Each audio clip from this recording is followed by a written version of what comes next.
Hello everyone, welcome back to simply magical. ఈరోజు మీకు తులసి వనంలో చిన్న కృష్ణుడిని ఒక కుండీలో డెకరేట్ చేసి పెట్టుకున్నా. అది ఎలా చేశానో ఏంటో మీకు చూపిద్దామని వీడియో తీస్తున్నా. సో ఫస్ట్గా ఇలా తులసి సీడ్స్ తీసుకొని చేతిలో నలిపితే లోపల చిన్న చిన్న గింజల్లా ఉంటాయి. ఆ సీడ్స్ బయటకు వచ్చేంత వరకు ఇలా నలపాలి. చూస్తున్నారు కదా, ఇలా చిన్న చిన్న గింజలు మనకి అలా నలిపితే ఆ సీడ్స్ నుండి వస్తాయి. ఇప్పుడు ఒక పాట్లో మట్టి తీసుకుని వాటర్తో తడుపుకుందాం. ఇలా తడుపుకున్న సాయిల్ పైన ముందుగా నలిపి పెట్టుకున్న తులసి సీడ్స్ని స్ప్రెడ్ చేసుకోండి.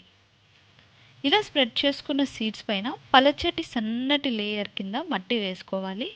మందంగా వేసుకోవద్దు. అలా వేసుకోవడం వల్ల మొక్కలు రావడం కొంచెం లేట్ అవుతాయి.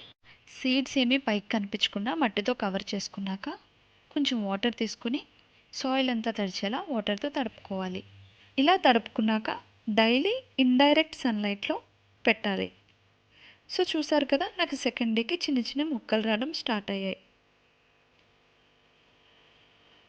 డైరెక్ట్ సన్లైట్లో మాత్రం పెట్టద్దు.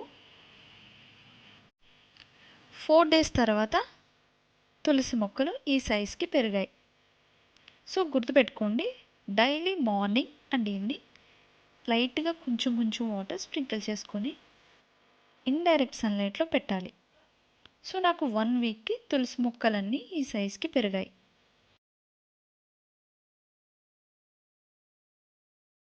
త్రీ వీక్స్ తర్వాత ఇలా పెరిగిన తులసి మొక్కల మధ్య చిన్ని కృష్ణుడిని కానీ మీకు ఇష్టమైన దేవుణ్ణి పెట్టుకుంటే ఇంట్లో మంచి డెకరేటివ్ ఐటెంలా కనిపిస్తుంది. చూసారు కదా, మీకు నా ఐడియా నచ్చితే కామెంట్స్లో తెలియజేయండి. Thanks for watching my video. Please like, share and subscribe my channel.